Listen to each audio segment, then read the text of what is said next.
early life was our members and that used to trap and fish and hunt a lot, and that's what we lived on. And there's no law enforcement out there. It was all culturally based, and if you done anything wrong, your neighbor would tell you, and everybody looked after each other. My dad, he was a fisherman and a guide for Elliott's Landing and by Salvin their shores there, and he used to go up the French River, guide up there, and that's why the waterways are our main highways. We used to hunt and trap and fish all over Ontario with our waterways. And I was in residence school from 1954 to 1962, and from 62 to 68 I was in the Ward of Children's Aid. Pretty well at raised myself, so I learned how to be resilient in residential school, so I know how to look after myself. And I really, my life, I really don't depend on anybody. I just lead my life, and anything I need, I'll work for it. And so I really didn't have a really upbringing in First Nation territory till I turned 16. When I think my ancestors called me home.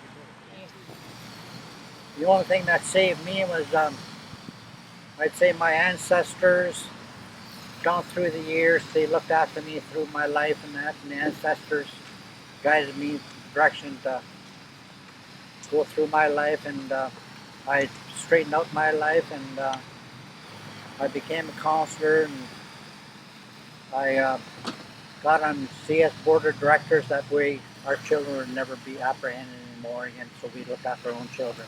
It's really important for me to be a community leader so I could show our young children that this would never happen to them, what I went through. Or right now, some children are still getting scooped up by the Children's Aid, and that's not right. And we as a First Nation know how to raise our children. Even though they're not ours, we still look after our children.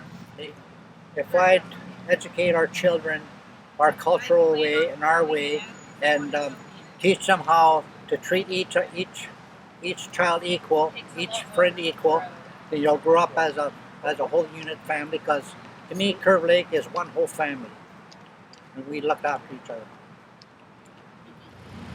For a Native person to get taken away like that and stripped of their rights and all our language and culture, to me that's just like the Holocaust, what they've done to the Holocaust. Reconciliation will never happen in my lifetime, because reconciliation will be going on and on for years. Because everything's going to pop up. Just like when they start closing down residential schools, they never mention any burial grounds. We have to find it ourselves.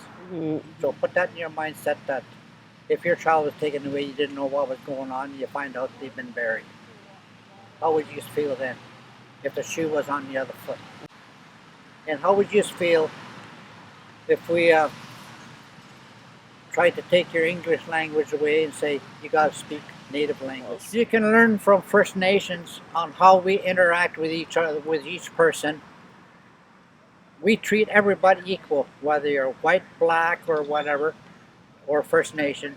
If you learn from us, everything is taught from the heart. If you have a good heart, then everything in your life will flow fluently and gracefully. And it's that heart, that your heart and soul, how you treat people. And there's a lot of racism out here. That, with you have your heart like that, there should never be no racism in this country at all.